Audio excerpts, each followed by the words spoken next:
With the last session, we spoke about saturation, spoke about original oil in place. We took a few examples.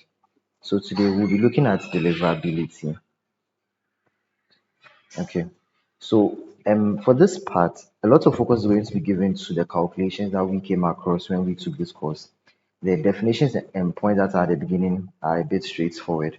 So we don't want to take so much time to be reading out definitions to you. So you come across them, but we don't want to take too much time to be reading out definitions. So if there's anything that we deem necessary, um, for the sake of maybe promoting understanding of the specific things that we'll be handling, we'll discuss them. Yes, if there's anything that we feel we need to talk about for you to understand the concepts behind the things we talk about today, we'll bring them up. But I'm not going to give so much focus to all the definitions that you will come across. Okay. So when we're talking about deliverability, we're looking at the production of fluid from a reservoir. And we have cases where what we are producing can be either oil or gas, or we can have a two-phase system. Can also have cases where a reservoir is saturated or undersaturated. And from what you did in PFP, you would remember that if we say we have a saturated system, or if our reservoir is saturated and the pressure is below or equal to the bubble point pressure, in that case, you can have um, a two-phase system. If it is undersaturated and the pressure is above the bubble point, and we have a one-phase system. So we have different ways we calculate deliverability and the flow of the fluid and a whole lot of other things when our reservoir is saturated and when it is um, undersaturated. And the production depends on the conditions, the properties and parameters that are involved in both the well and the well bore. So for deliverability, that's the production of the fluid from the reservoir. It doesn't depend on just the parameters in the well, but then in the well bore as well. So when we talk about deliverability, we need to look at the inflow well performance. This is with the well, the flow of our fluid in the well. And we need to look at the flow performance for the well bore. Right. So that's after we've done our drilling, we've sent everything into we've done our drilling into the reservoir. So we have the well bore itself. We need to look at the flow performance in the well bore as well. And we need to look at the flow performance in the well itself. Okay. Now with the well, we are looking to there are a few things that we need to consider for even both of these things. So when we are talking about the flow performance in the well, it depends a lot on the rate at which we are producing, and it depends on the flowing bottom hole pressure. So that's the pressure at the um that's the pressure in the reservoir at the bottom of the reservoir, right? And when we look at the flow performance for the well bore, it depends on the sizing of the tube. So we'll see the well bore radius. It's an important formula. It's an important parameter in the formula that we'll come across. We also need the wellhead pressure. So that's the pressure at the top of the well, right? Because we need a certain kind of pressure difference for there to be flow. So we have the flowing bottom hole pressure, we have the wellhead pressure. The difference between these two pressures will contribute a lot to the amount of flow that we will be having. We also need the properties of the fluid. So we'll need properties like the viscosity and the permeability. So the permeability, sorry, is rather the property of the reservoir. So the permeability and the porosity, but we'll need some of the fluid properties like the viscosity. And even for the well bore, we still need the rate at which you are producing and then the flowing bottom hole pressure to be able to determine that. So what we're actually going to see is that the formulas will come across a combination of all these things. It has a point that is focusing on the rate of production, a point that includes the flowing bottom hole pressure, a point that includes the well bore radius, a point that includes the wellhead pressure, a point that includes the fluid and the reservoir properties like viscosity, porosity, and permeability. Okay, so when we talk about flow in the reservoir, because you're now comes to look at the deliverability or production, so we need to look at the kind of flow we can have because we want to produce our fluid. We have three kinds of flow. So we have transient, steady state, and pseudo-steady state flow. With transient flow, there's going to be a change in pressure with respect to time. And this is usually when we begin our production. So these are the early parts, like the very, very early parts. Then we have steady state flow. So with steady state flow, that's after transient flow has happened for some time. What we see is that there is no change in pressure with respect to time anymore in the reservoir. So the change in pressure with respect to change in time becomes zero. So we might see or we can denote it with the change in pressure with respect to the change in time becomes zero for steady state flow. For pseudo steady state flow, there is a change in pressure with respect to time, but then that change is constant. So we have a change in pressure with respect to a change in time, but that's a constant value. Okay. So this image here kind of helps with the depiction of that. So when it's transient flow, we started our production, and the transient flow side was labeled from here to here. So we see that the bottom hole pressure is changing with respect to time, and it's not too constant. We see it has this sort of curvature, so it's not constant. It's not a constant change, but then the change can be so small that it might almost look like it's linear, but it's actually not. Then we have this point here, and this is the steady state flow. So we see that the change in pressure with respect to time is zero. The pressure isn't changing, it's constant with respect to time. That's the broken line here. Now, after that, we can also have a situation, the curved blue line coming down. So it will curve for a while, but then realize that after a while, it becomes a constant change with respect to time. So we have it's no longer a curve, it becomes a straight line at a point, and it just keeps going down. So that's just the whole concept behind this. With transients, we'll have pressure changing with respect to time. With steady states, pressure won't change with respect to time. With pseudo steady states, pressure will change with respect to time, but then that change is a constant change. It's constant. Okay. So when we are given a case, there are a few things we need to note, right? When we've been given a question, you need to consider whether we are dealing with a one-phase or a two-phase flow. So that's whether we are dealing with just the flow of oil, the flow of gas, or the flow of both oil and gas, right? And that's by extension would mean that we also need to know whether we are dealing with a saturated or an undersaturated reservoir, right? So if it is saturated, we would have two phase in there. If it's undersaturated, it will start out as one phase, but there are cases where it might start out as one phase, and because the pressure might be reducing, we'll have our fluid now becoming or we'll have our fluid now in the two phase condition. So we'll see all these things as we go along. There are lots of formulas you come across, but the expectation is not for you to prove all of them, right? Your job is to get acquainted with the formulas, know what you're going to use in every situation. Okay. So we'll start out with the transient flow for today's session. We'll handle the steady state and pseudo steady states later. But what we are doing for today, aside just it being transient, we are looking at it for the undersaturated oil flow. So we are looking at just single phase flow, right? Assuming that we are not going to have any two phase system appearing yet. So it's just single phase flow. And even with the single phase, we are looking at it for just the flow of oil. The moment where it becomes the flow of gas, the formula changes a bit, right? So we have single phase flow for oil. That's what we are looking at. So it's transient single phase flow for oil. We would have a case where we would have the single phase flow for just gas. We have a case where we have a two phase flow. So we have oil and gas, right? And we have our transient, our steady state, and our pseudo steady state all coming in there. So we'll see all of them. But then for today's one, we are looking at just transient and that's saturated. So that's single phase flow. We are assuming that it's not even going to move into the two phase region with this session. And then we are looking at it for oil. So the formula that we would see that's in oil field units is this. This is the whole formula, right? And the formulas will be given to you. The formulas will always be given to you. So you're not expected to memorize the formulas. You just need to be familiar with them. So PWF is our bottom hole pressure and it's in PSIA. T is the time in hours. So that's very important to note that the time is supposed to be in hours. The Q is our flow rate. So that's the Q here. It's our flow rate in stored tank barrel per day.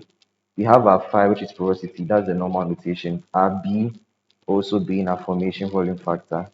We have our viscosity as well, right? We have our total compressibility. So please note, we are looking at the total compressibility, not the compressibility of maybe just one thing. The total compressibility. We have the permeability as well. That's the key. We have the thickness. The I think it's also called the pay zone thickness also. So that's the H. We have what we call the skin. So we'll talk about skin very soon. And we have the wellbore radius as well. So we have all those parameters and we have the units that we need to use when we are putting them into this formula. Okay. So this is the structure of the formula. Now let's talk a bit. So we'll talk a bit about the permeability and then the skin for this formula, because I feel like those are a few important points that we need to keep in mind when we are solving questions like this. When we're talking about the permeability, usually we are going to consider the horizontal permeability. So there are cases where we'll see KH and KV. KH is the horizontal permeability, or permeability in the horizontal direction, and KV is the permeability in the vertical direction. Now, the reason why we are going to use horizontal permeability usually, especially when the question isn't so specific, is that most of the time when we are doing most of the time when we are doing our production, our um, oh, sorry, this was supposed to be case. Okay, sure. So most of the time when we are doing our production, what we are doing is we are considering a vertical wellbore. We are not considering a horizontal one. So we have a vertical wellbore like what we have over here, right? And then the entire system, everything we see here is our reservoir. When we have it in this form, the reservoir fluid is going to flow in this direction into into the well bore, so that it can be taken to the surface. In that case, when we're looking at the flow of the fluid in this direction, we are considering the permeability in the horizontal direction. In the case where we had maybe drilled the well in this direction, and then we had the reservoir system around it, what's going to happen is that we'll be looking at the flow of fluid into the wellbore in this direction. So what we'll consider now is the permeability in the vertical direction. But usually this is what we are going to see over here. So we have our then we've done our drilling in the vertical direction, right? So it means that the flow of fluid, we are expecting the fluid to flow this way to reach the well bore, so that it can be taken to the surface. Okay, so that's the whole thing. And with these things, what we are going to see is that we are going to have a certain kind of pressure difference. So we have kind of a higher pressure at the edge here.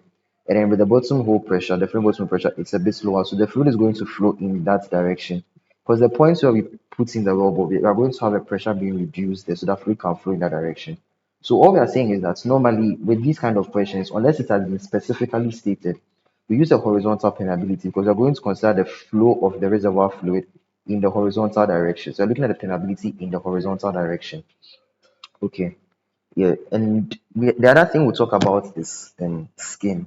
So when we are dealing with reservoirs, we have a certain factor that we work with to move us from idealized cases, like an ideal case, to a real case. So this is what we call the skin. With the skin, what we are saying is that we might have fluid moving at a particular rate. That's if we just consider the parameters as they are. But in the cases where we are even operating on the well, our operations can increase or decrease the fluid flow. So the skin comes in to compensate for that or to cater for that. But if we do not involve the skin factor, what's going to happen is that we will have a certain fluid flow that we are assuming to be accurate, but then it's not going to be entirely so. So the skin comes in to actually just correct that, right?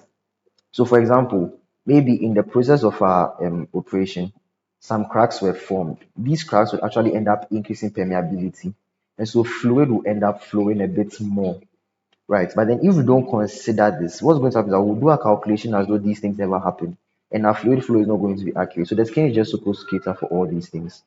So, with skin, we can have positive, negative, and zero skin. If we have zero skin, it means that there's no effect at all.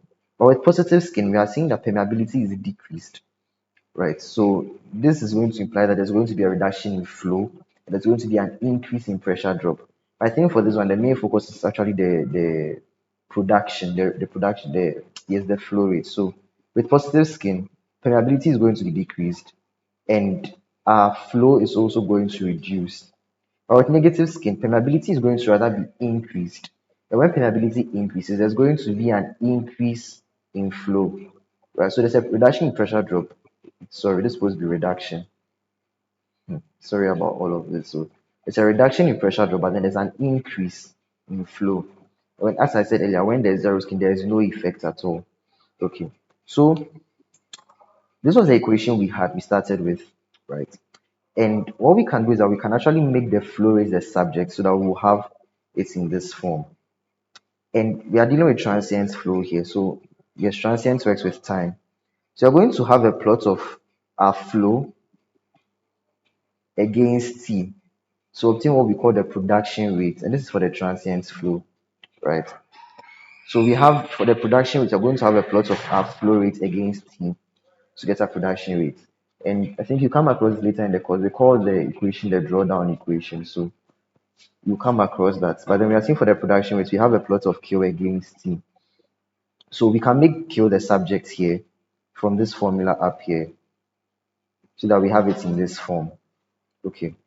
Now we'll use this example. So we want to use the data below to develop a production rate profile for 6 months, assuming that there are no boundary effects. So we are going to use a flowing bottom hole pressure of 3,350 psi. So if there are no boundary effects, we can assume that our skin is equal to 0, right? Because it's not going to have any effects on the reservoir. So we have our parameters here. We have the horizontal permeability to be 8 millidarcy, the vertical to be 0.8. So we are going to end up working with the horizontal.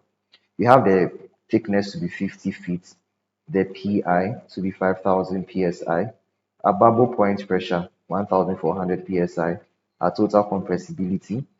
We have our viscosity, our formation volume factor, our porosity, and then our well bore radius. Okay, so this is the initial pressure that we are working with for the reservoir. So that's what we'll be using in the calculation as well. So for this part here, the PI part, that's what we'll be using over there. So we've been given all the parameters we actually need.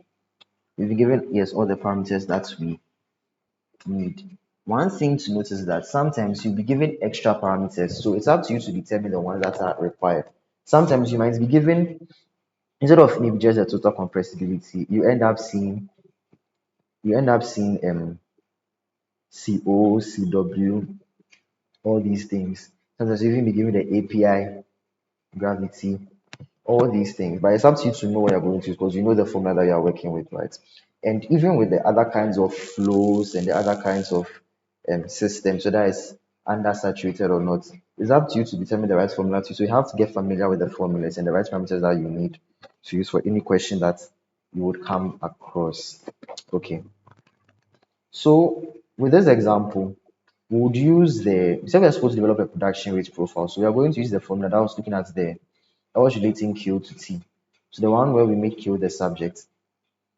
And what we are going to do is that we have all the parameters for the numerator. We have the parameters. We have everything we need for this part of the equation and for this part of the equation. So we are going to get an expression of Q with respect to T, right? Okay, so we can simplify the expression. And as we said earlier, our skin is going to be 0. Okay, so this is a formula we have. I can put in or what we can do is that this part down here, the denominator down here, this term was multiplying everything in here. So I can let this term multiply just the log t to get the first part here, plus I can let it multiply the rest of the expression to get the second part here. The reason we are doing this is because it will help us in our simplification. So what's going to happen is that the numerator, we can just put in all the values and we'll get the 660,000 that we see over here. And then for this part, you can put in all the values and we'll get the value down here. So it's not showing too clearly, but it was 1095.631944, right? So we can do this, and please verify the answers. Okay, don't just take it as it is. I actually try it out and verify whether what we computed is also correct, but I'm sure of the answers.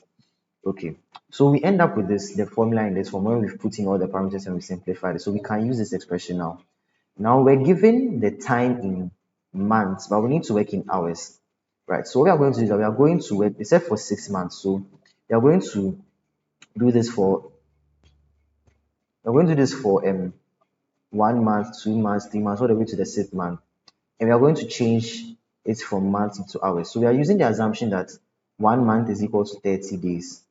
So if we are looking at the first month, how much time has passed for the first month? It's going to be 1 times 30, right? Then times 24 hours to get us 720 hours. Then for 2 months, it's going to be 2 times 30 times 24.